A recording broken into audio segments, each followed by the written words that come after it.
now.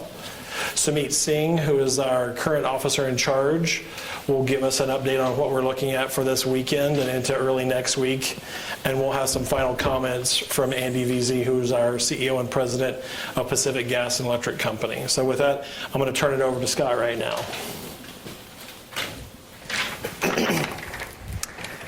All right, thank you, Keith. Thank you. So we were able to issue the all clear for the October 23rd PSPS event in Kern County today at noon. So from a meteorological perspective, that event has concluded, and unfortunately we are eyeing another event on the horizon. We do remain stuck in a what we call an atmospheric blocking pattern that does produce offshore winds, unfortunately. We do not see any rain in the forecast for the next 7 to 10 days, and believe you me, I'd much rather be forecasting rain and snow at this point in time, but unfortunately it is another forecast with offshore winds. I am starting to sound like a broken record, but weather forecast models do show another offshore wind event, another strong Diablo wind event on the horizon.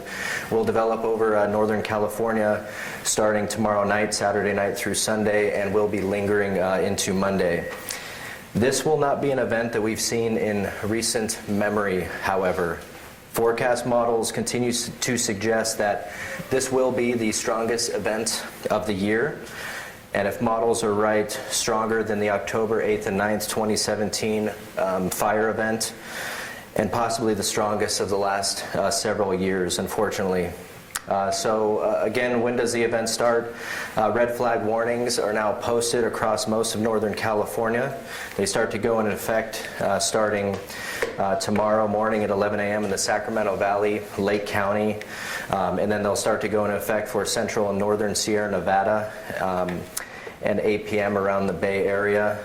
These red flag warnings are expected to continue through Sunday and are expected to taper off and go off the board, expire on Monday morning. The National Weather Service Monterey office, and I'm showing a image right here over my right shoulder of one of their red flag warnings and some of the language that they've included in their red flag warning. And I quote from this graphic that they have, that they say this will be a long duration and potentially extreme historic event across the North Bay.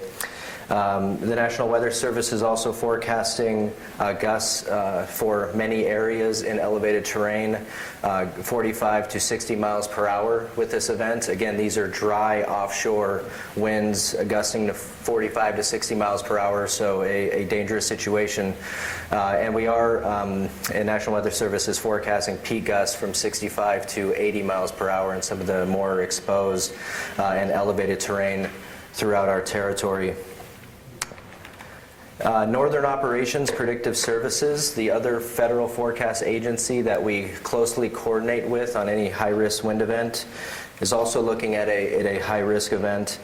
They're forecasting this event to potentially exceed the 99th percentile, said another way, an extreme event. PG&E's meteorological and data science teams continue to study the event as granular as we can, and the map that is shown over my right shoulder encapsulates over 5 billion data points that we've been able to model over the last 30 years at granular resolution in our territory. And with forecasts, we're able to put the wind speeds in localized areas in historical perspective. And what I'm showing you on the right, and I'm going to walk over here because I have a screen now and I'm a meteorologist and I love to point these things out, is that on the event we are expecting some values to reach values that kind of max our database out. So these yellows and greens that you see on this map here indicate that we're expecting to see winds in those areas pretty much at the top of our historical records that go back 30 years. And that's the unfortunate nature of the event that's on the horizon. PG&E Meteorology and our data science team will continue to staff the Emergency Operations Center 24 hours a day moving forward through this event. leading up to and moving forward, and we will be monitoring as we get closer to the event weather stations in real time. We have more than 600 weather stations that are owned and operated by PG&E, and several hundred other weather stations that we rely on from the National Weather Service and remote automated weather station networks that we can leverage as we go into the event to determine if the event is materializing as we were forecasting. Again, I'll stress that this is a serious situation that is in front of us.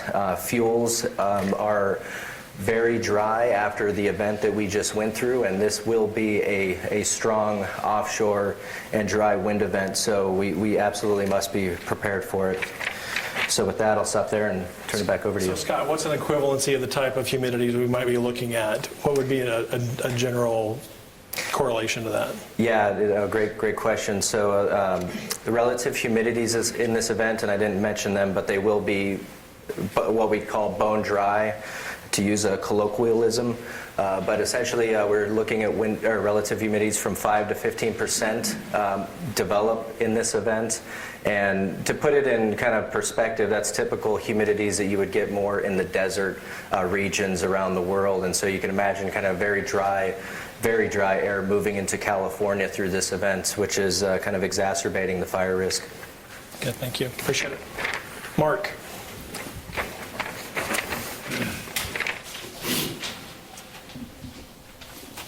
Hey, good evening, everyone. I'm Mark Quinlan. I'm the incident commander for the October 23rd PSPS event, and I'm here to provide an operational update. So, as of about 5 p.m. this evening, or 1700 hours, we've restored essentially all of the customers that were impacted by this event. That's roughly 179,000 customers.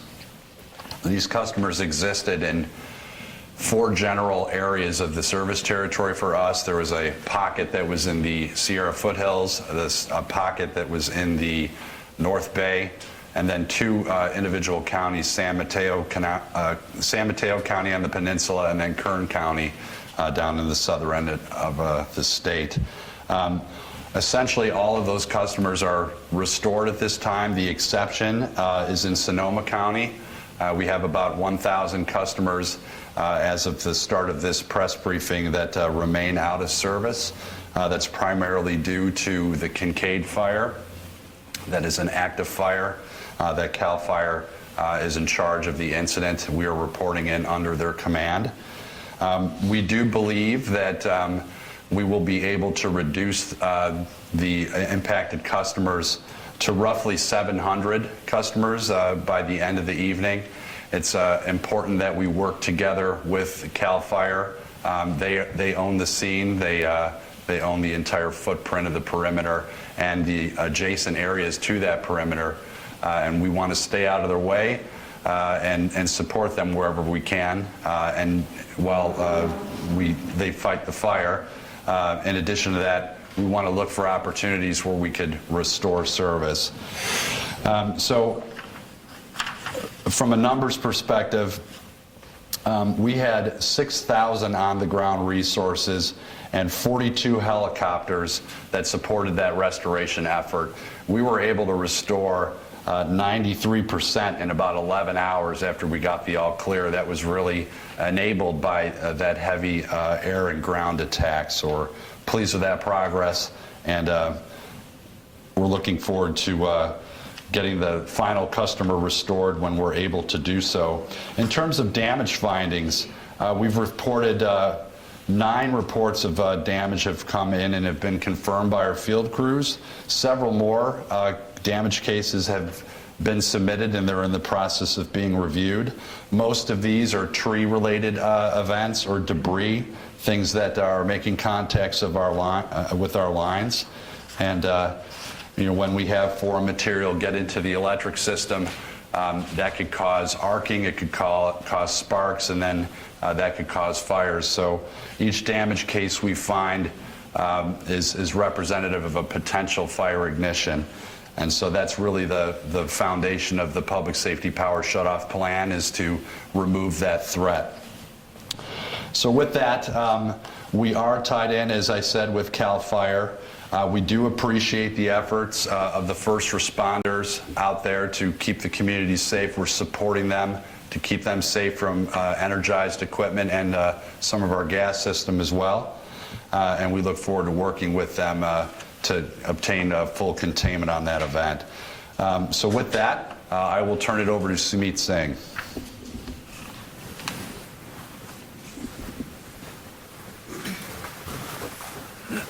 Thank you, Mark. Good evening, everyone. I'm Sumit Singh. I'm responsible for our community wildfire safety program. So I want to talk a little bit about the upcoming event to pick up where Scott left off in regards to the meteorological forecast. So given the forecast that Scott shared and the historical nature of what can be anticipated, we are preparing for what is likely going to be a widespread safety shutoff across our service territory to combat the risk of a catastrophic wildfire. We have not made the final determination yet to move forward.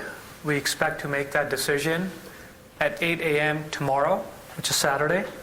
And if we do call a public safety power shutoff, that decision will be made in consultation with our state agency partners that are here with us in our Emergency Operations Center. And they include the State Emergency Operations Center, which is Cal OES, the California Public Utility Commission, and the Cal Fire. So if we do anticipate the forecast as Scott shared, as well as what the National Weather Services has published, we anticipate that this shutoff could impact approximately 850,000 of our 5 million electric customers. So a very significant impact. The customers are located in portions of 36 counties, and we anticipate the wind unfolding in a couple of different time periods across our service territory, and I want to cover that next. One item I'd like to note in regards to the number of customers, we're continuing to evaluate the weather forecast, as well as identifying all possible opportunities to sectionalize our system so we can minimize the impact to our customers. So these numbers may further increase or decrease based on a result of both of those factors. So what's behind me is the 4 regions and the time periods that we anticipate on Saturday where we can begin the de-energization. So the weather event is anticipated to be several hours after what's shown in back of me, and I'll cover this here in a moment. But the reason why we're backing up the de-energization is because it's going to take us a little bit of time to ensure that we are safely de-energizing the system given the complexity of the integrated electrical system. So in the northern Sierra foothills, which includes 13 counties, we anticipate, if the weather currently holds, as Scott discussed, beginning the de-energization around 3 p.m. We would next move to the North Bay and the Mendocino area, where we would anticipate the de-energization of 8 counties or portions of 8 counties around 5 p.m. on Saturday. The third area being the Bay Area, the coast, and the southern portion of the Sierra foothills. We would anticipate initiating the de-energization at 7 p.m. on Saturday. So that's the sequence of steps as we currently forecast it on Saturday. And then lastly, we do forecast a reverse Santa Ana type of a weather phenomenon that we've continued to see during this month in Kern County, but we anticipate that to occur on Sunday at 11 a.m. And that, as I stated, our goal here is to continue to ensure that we're minimizing the impact to our customers through sectionalization, as well as minimizing the impact from a duration perspective. So the times here are subject to change. We continue to monitor the weather forecast. If things move up, we potentially can move things up, but if we can have the opportunity to further delay the de-energization because we see an hour, 2 hours, or multiple hour delay in the weather forecast that may impact that area, that's exactly what we're going to do.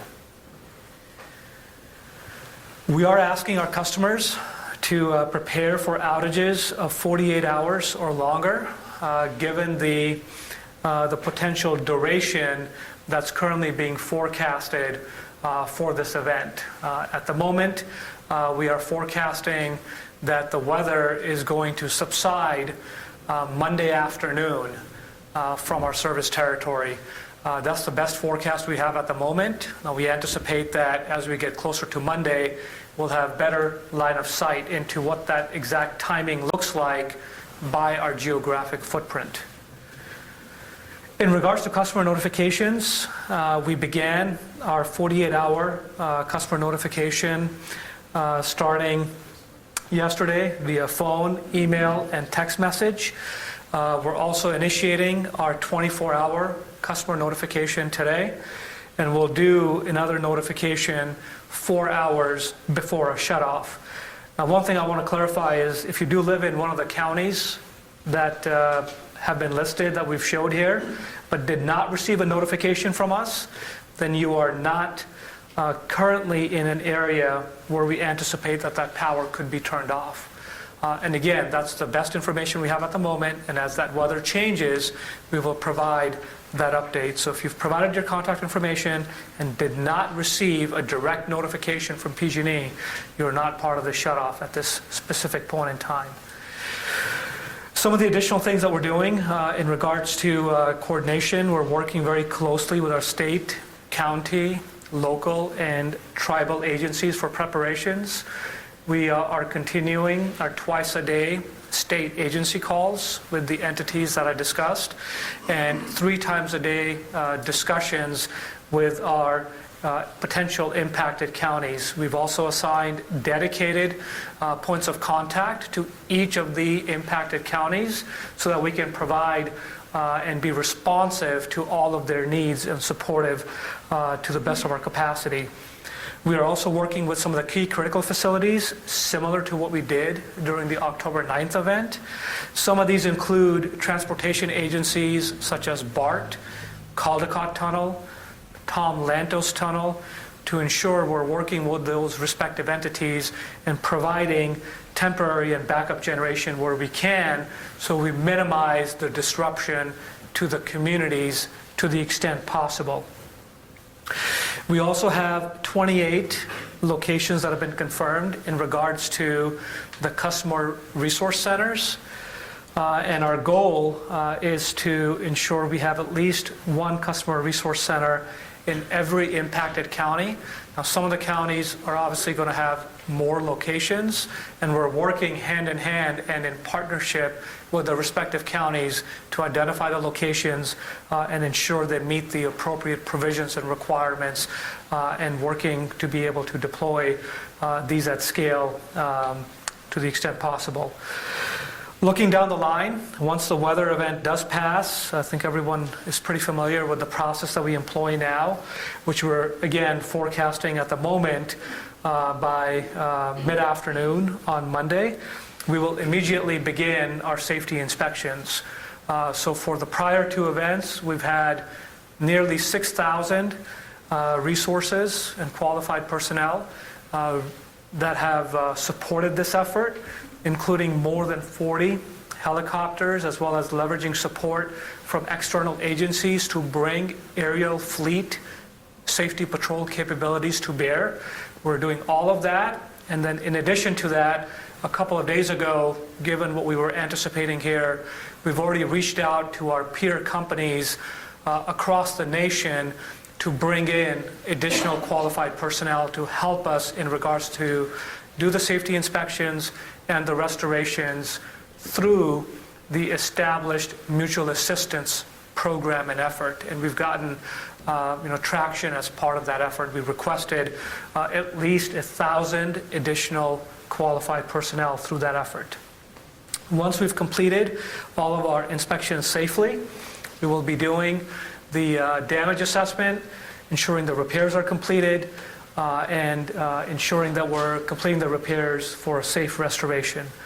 So again, considering the long wind event and the inspection and repair time, we strongly advise preparing for outages of 48 hours or longer. And as we've said from the start, we fully understand the impact and disruption these events have on everyone, especially people who depend on electricity and our customers who depend on electricity for medical needs. It's interesting, we're at the eve of one of the biggest festivals that's celebrated by myself and my community, which is the Indian community, and it's a festival called Diwali, and it's the festival of lights. So it's not just me and my family and every single member of my community and my heritage that potentially could be impacted. So I'm sharing that in the spirit that there's emotions behind all of this. So we understand the hardship. I personally understand the hardship because I've been getting a lot of that feedback as well, because it's kind of a little bit of a interesting conundrum. Festival of Lights, and we're talking about a potential public shutoff here. But we very much appreciate our customers' patience. And the sole intent here, as we know and as Scott discussed, and as we've seen and are observing in Northern and Southern California, the wildfire, that phenomenon that's developed within our service territory and in Southern California and the state of California is unprecedented and at a historic level. So with that, I'm going to request our President and CEO of the utility, Andy Veazey, to join us up here. Thank you, Sumit, and good evening. I'm Andy Veazey, CEO and President of the Pacific Gas and Electric Company, which means that I am the leader of our utility operations. Bill Johnson, who is the CEO of PG&E Corporation, who is normally here at the podium, has the evening off. We try to support each other. There's a long events, they're 24 hours on, and we're working hard, and it's important, and we try to model the right behavior. So I am spelling him this evening, and we'll be giving comments in his stead. So as you heard from Mark, we have restored nearly all of the customers who were affected by this week's PSPS, with the exception of those in Sonoma County who were impacted by the Kincaid fire, as it's not yet safe to do so. We are supporting first responders who are fighting to bring that fire under control, and we thank them for their courage, their dedication, and putting themselves in harm's way. We also recognize the pain, fear, and anxiety of those who have lost property to the fire or who have evacuated their homes and businesses to get out of its path. These are terrible things to experience. Our hearts go out to all those who are having to endure them, once again, both here and in Southern California. The shock of these events is a powerful reminder of how important it is for all of us to be prepared for sudden disruptions that fire season can bring. This is an extraordinary change we are living through, and it can be hard to appreciate just how dangerous these conditions truly are. I have been in this business for more than 40 years, and I have worked all over the world, and I have never seen overall conditions like the one we are seeing and forecasting for this weekend. Here's the reality of what California is facing: a long-term cycle of years of drought, followed by a historically wet winter, followed by record-setting heat waves, and more than 100 million dead trees across California. All of this has created an exponential increase in the wildfire risk across our vast state. When you add in the extreme weather that Scott described, the bone-dry air that sucks the moisture from the landscape, extremely strong winds, 60 to 70 miles per hour rushing down hills into the valleys, these places we all love have effectively become tinderboxes. Any spark from any source can lead to catastrophic results. We do not want to be one of those sources. That's why public safety power shutoffs have become so frequent. It's also why they are becoming so widespread and affecting so many people throughout the state. We are all in this together.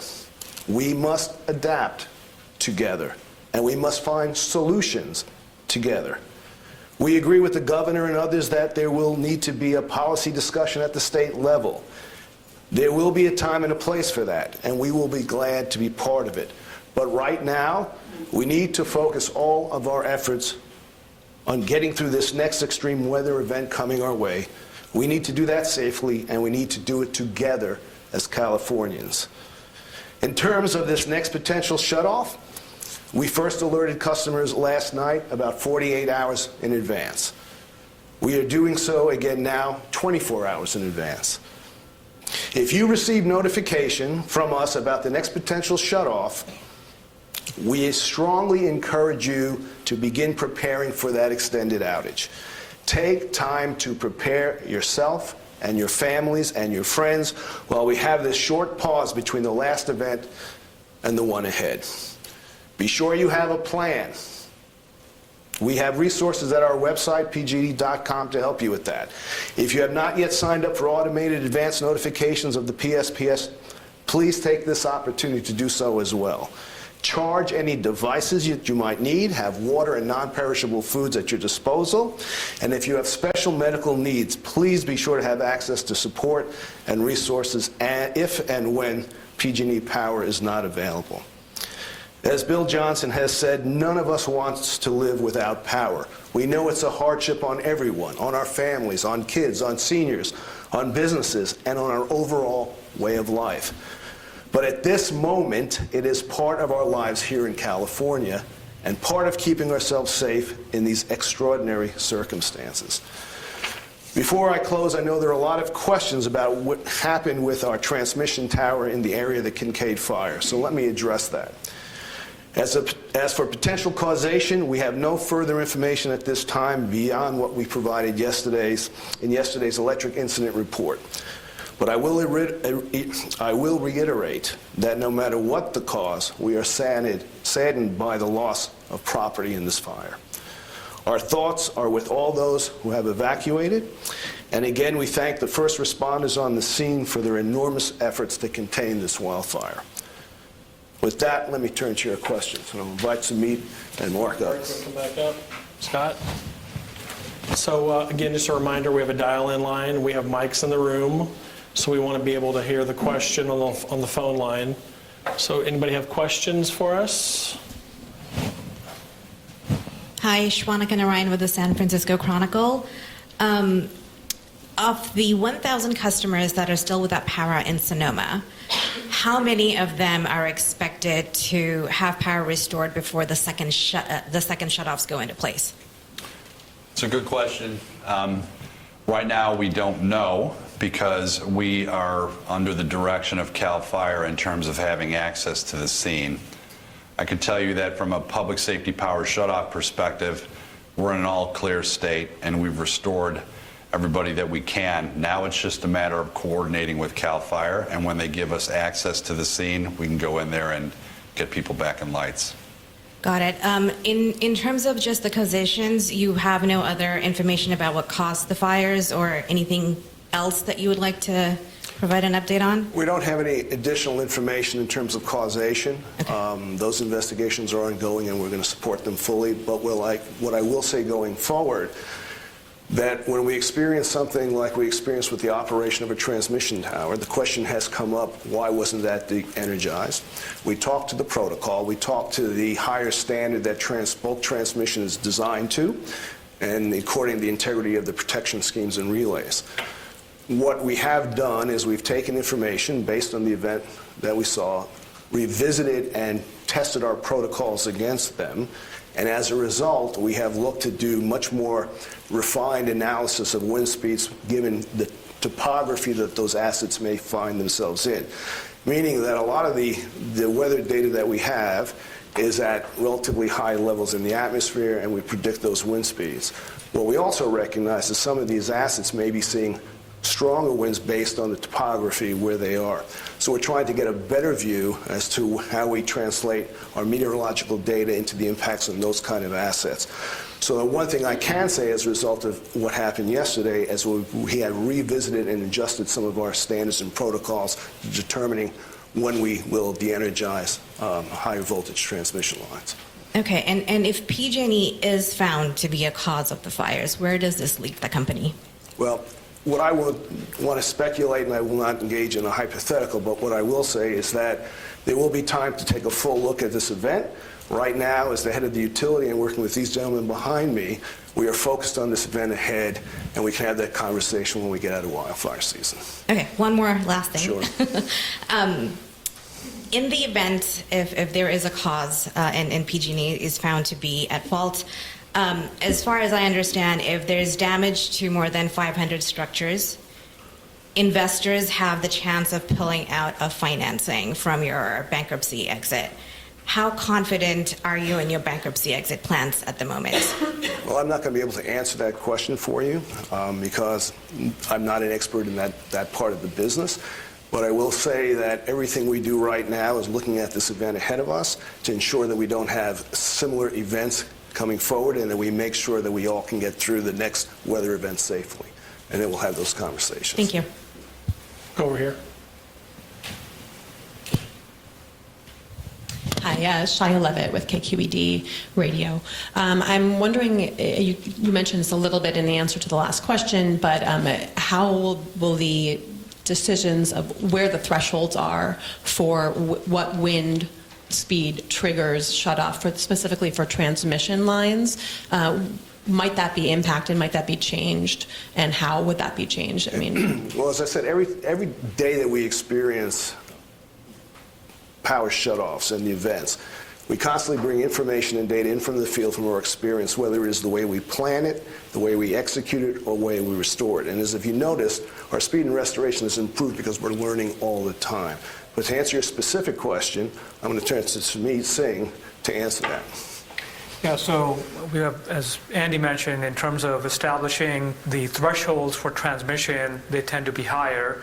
But as Andy also stated, we have evaluated lines that traverse ridge lines that may experience upwinds or downwinds, where when we look at the actual forecasted peak wind gusts, they may be a little bit at the higher level within the atmosphere, and once those winds start to mix within those ridge lines, we may end up experiencing a higher wind factor effect for some of those lines.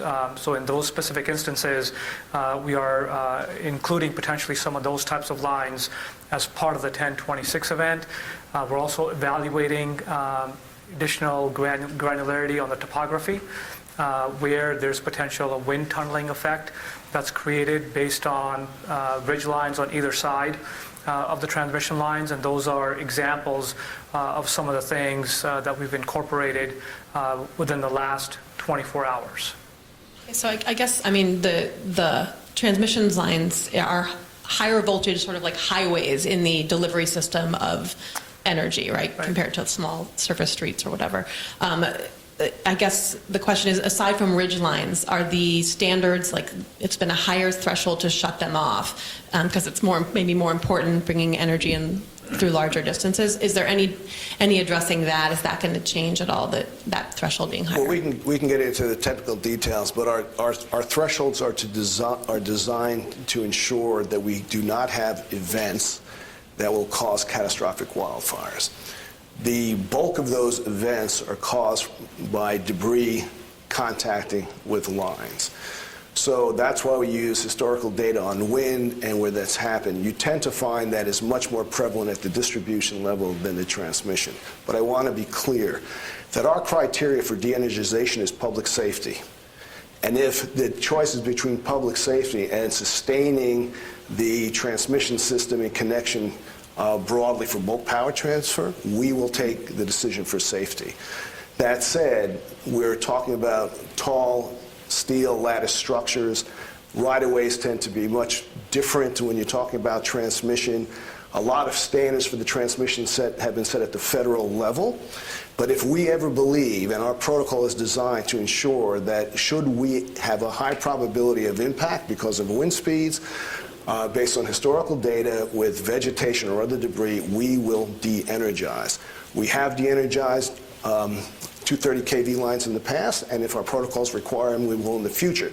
What we have done to give ourselves a broader protection is to do just what Sumit Singh had said, which is to analyze on a more micro level the wind impacts, so to make sure that we're always erring to the safe side of this.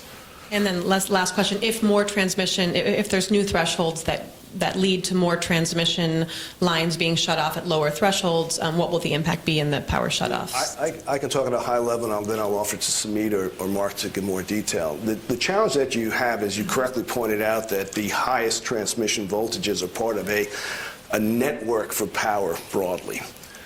Once we take a decision to take high-level voltage transmission out, it does raise issues of system stability and other requirements to secure that lights stay on broadly in the interconnected system.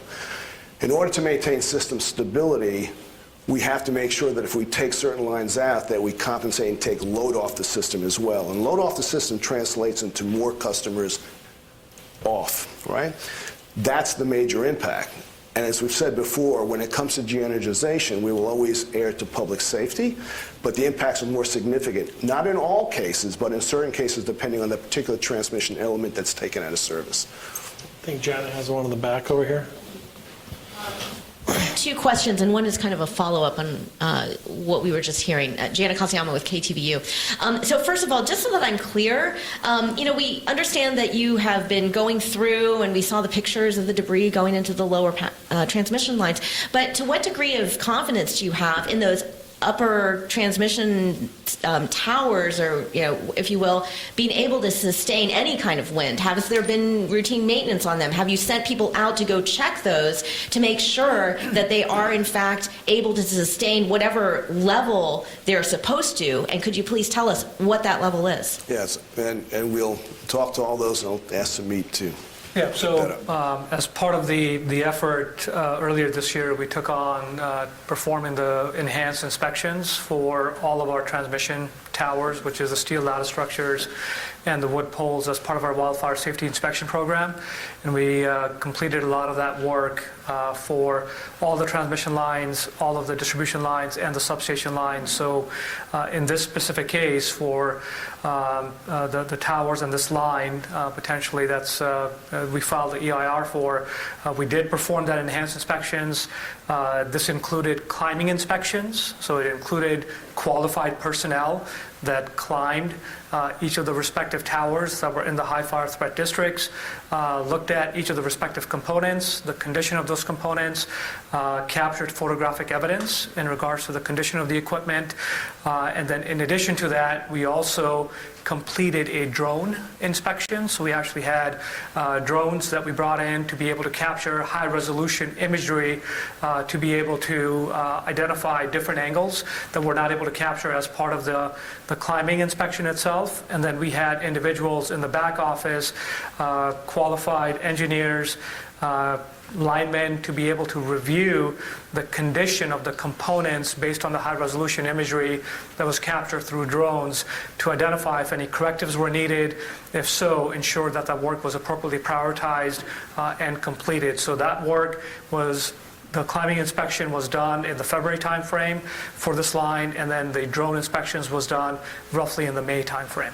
And when you Hold on, so put that in perspective. So how many structures do we do that for in the high fire threat areas? So that was nearly 50,000 structures for transmission, almost 700,000 structures for distribution, and about 220 substations. So kind of put it another way, we did 18 months of work in about a 4-month time frame.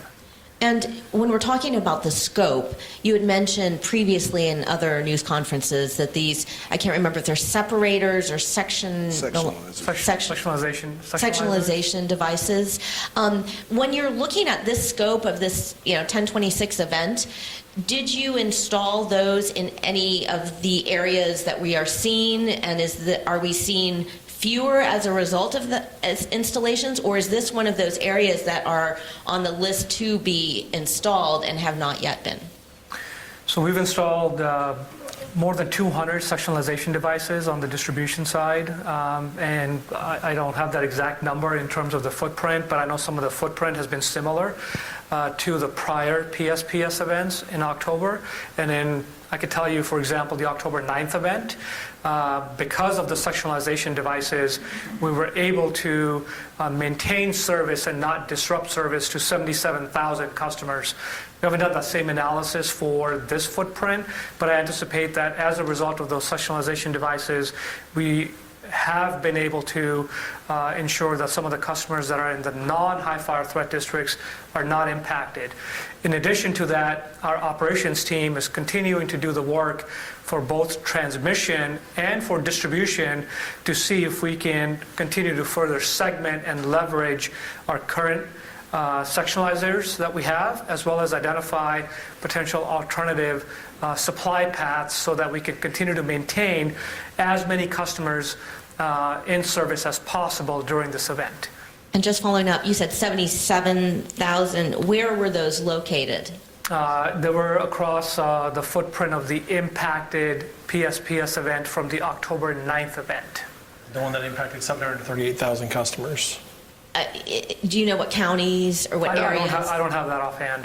But we could get that information. It's the 34 counties in the press release for that event from October 9th. We can follow up. I can follow up. Yeah, we can follow up if needed. I don't have that offhand here. Other questions over here? Hi, Maria Medina from KPIX. Have you guys learned anything from the shutoff this week that you may do differently for the shutoff this weekend? Okay, I might throw that one to you. I could speak to that. Thanks for the question. Every event we do, we learn something, right? I learned the value of sectionalization and very close monitoring of the meteorological forecast, the weather forecast, and the ability to have people in position in advance of the weather coming, and being able to adjust the timing in which we de-energize and the timing in which we re-energize. If you recall, this specific event, we had the opportunity to actually begin our re-energization and put people back in lights a little earlier than anticipated because weather conditions had improved. And that's something that is repeated learning. We've seen that through all of our PSPS events. So other improvements are vast. Just to give you an impression of what we do after every activation, after every activation that we have for PSPS when we're complete, one of the things that we do is an after-action review where we talk to our field employees to find out what went well and where we have opportunities. And we do the same thing in our Emergency Operations Center along with the command staff, and this event will be no different.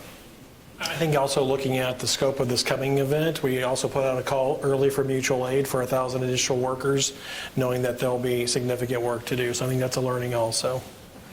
And I think you may kind of have answered this already. This is for this weekend shutoff. We're hearing from customers who say they have underground lines or they live along the peninsula where it's moist and the fire danger there is a lot lower.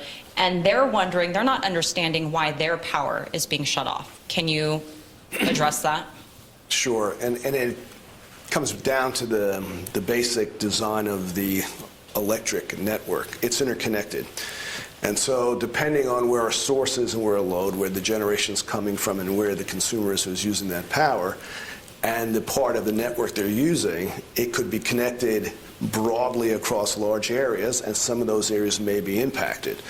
So one of the things we were just talking about sectionalization, is one of the things that we are committed to do as soon as we get through fire season and we can sit back, is to really think about what additional sectionalizers we need to put in, how we might be able to reconfigure the system so that areas that don't typically see the bad weather but somehow are connected through the system to it will not be impacted. So that's a going forward thing that we will be doing.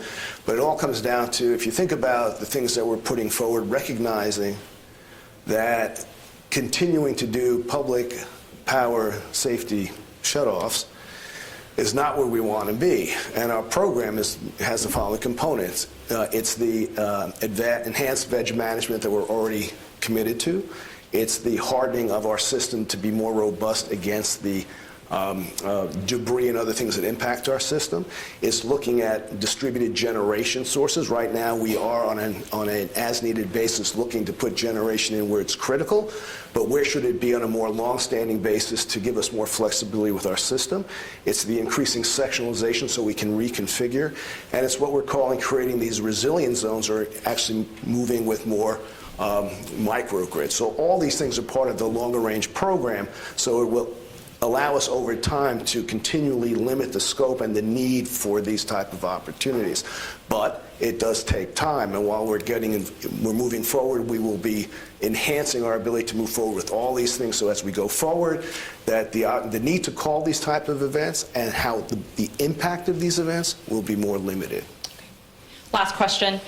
Do you have a clearer picture today on why PG&E crews didn't patrol the area of the failed transmission line until the next morning after being made aware of it the night before? Yeah, I know this question was answered yesterday. So we had a relay operation, right? So you have protective schemes, so when something goes wrong on the system, it fundamentally opens up, right? So that if you have a fault, it doesn't cause damage to the equipment.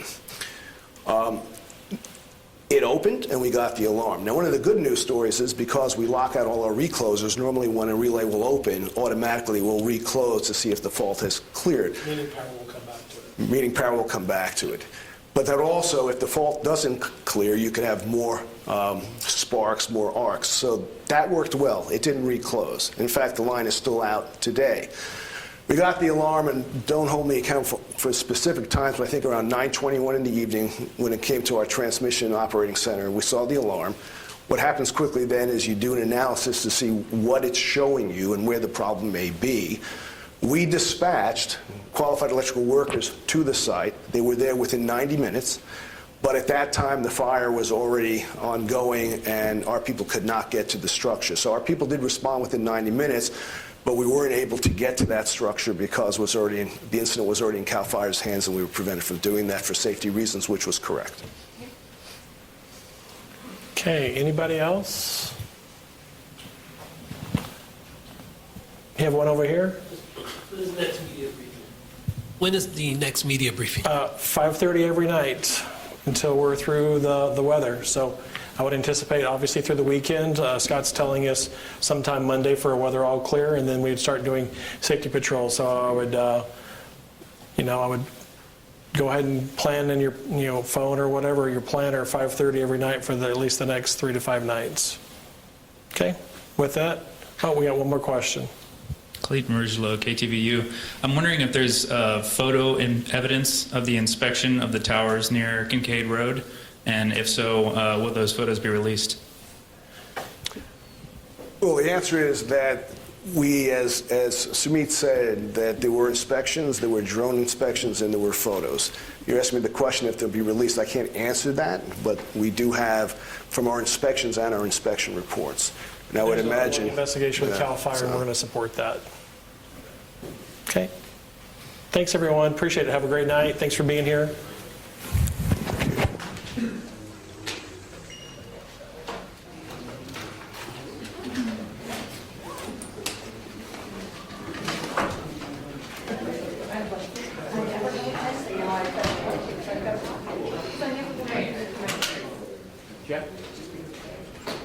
Exactly.